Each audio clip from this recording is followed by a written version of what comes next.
Re! Viss ēters ir te! Šie par Barona ielas bruģi runā visi. Var strīdēties par tā izzagšanu, par tā ieklāšanas kvalitāti, taču izrādās, ka arī pats projekts reizēm piedāvā diezgan dīvainus risinājumus. Nesen Juris Millers, pārvietojoties pa Barona ielu, pamanījis nevisai tīkamu ainu. Ap kokiem, ap šīm te liepām, kas aug Krišjāna Barona ielā, pēkšņi ir parādījušies bruģakmeņi, vai kā arhitekti viņus brīžiem arī dēvē laukakmeņi. Un parādījušies nevis kādā nelielā posmā, bet gan pilnībā pārklājuši kādreizējo zālāju. Kā rezultātā tikai šajā ielas posmā Rīga ir zaudējusi vairākus 100 kvadrātmetru zālāju. Nu, vispār tur nav pamanīts, ka tur ir koks. Ja? Tur vienkārši ir likti akmeņi. Normāli iebruģi. Ir pareizi. Jā. Koki varēs tālāk augt. Jā, tāpēc kā atstarpe ir starp akmeņiem un ūdens tieku un viss kārtībā. Nedrīkst tik tuvu akmeņus kokam likt. Jā, lieki tālāk nost, lai vēl puķis var iestādīt. Projekta autora Helēna Gūtmane norāda, ka apzaļumošana ir risinājums, taču ne šajā gadījumā. Var, bet vietas, kur vai nu tiek stādīti jaunie koki, vai nu vietas, kur tiek stādīti mazāka izmēra koki, zem kuriem nav novienojuma, kuriem ir mazāka izmēra vainags un caurspēdīgs vainags. Jā, tad pašlaik, kāda mums ir situācija, mēs varam paskatīties. Mums ir koki ir salīdzinoši jauni, savukārt te, kur aug vecie koki, ir apkārt zāle. Nu jā, salīdzinoši viņi jauni, jā, tas tā ir, bet viņi kādreiz būs lielie koki. Arhitekti tomēr uzstāja, ka ilgtermiņā akmeņu aplikšana ir piemērotākais variants. Ir divi iemesli. Mums vajadzēja nodrošināt kokiem pietiekamu caurlaidību mitrumā un gaisā.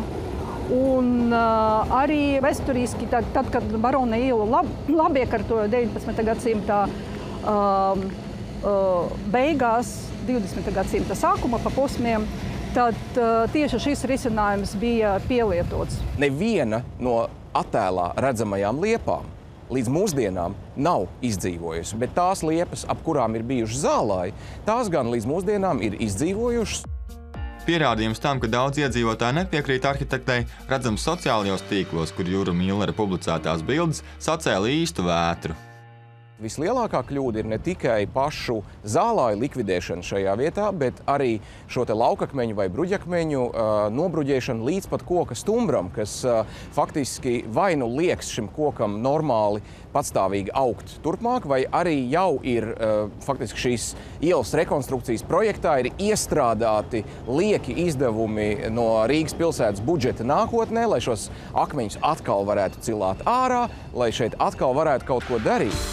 Un tik tiešām tā arī ir. Projekts tiek īstenots 3 kārtās, un labiekārtošanas darbi paredzēti tikai nākamgad, kad akmeņus plānots ņemt nost. Tiesa, vispirms jāsaskaņo projekts. Ap šiem kokiem ir paredzēts uzklāt zem apaļbrūģām slodzi izlīdzinošo materiālu un apkārt kokam, jā, lai noturētu tos akmeņus, lai viņi neietu pie kokā. Stumbrā tiek uzlikts tāds vai nu metāla grēdzens, vai nu atkal tāpat ir jau izstrādāt nevis metāla, bet plasmasas grēdzeni.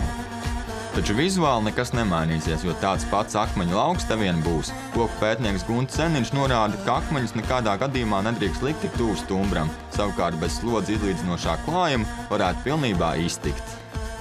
Ja tur tie akmeņi vienā, 2 kārtās, tas, ka tas svars uzgulstās, nu, tam gandrīz nebūtu izšķirīga slikta nozīme. Tas starp akmeņiem spraugas ir, viss notiek. Zemes ventilēšanās, sliekas apakšā tāpat ļoti labi dzīvo arī zem akmeņiem. Pēc trača sociālajos tīklos Rīgas domas pārstāvji gan solījuši akmeņus tik cieši ap kokiem nelikt, un kā novērojām, šobrīd tas tiek ievērots. Šobrīd ceļu būvnieki ielas otrā pusē, klājot bruģi, ievēro aptuveni 10 cm lielu atstarpi starp koka stumbru un akmeņiem. Tiesa pēc gada viss šis atkal tiks mainīts, savukārt vizuālajā ziņā nekas nemainīsies.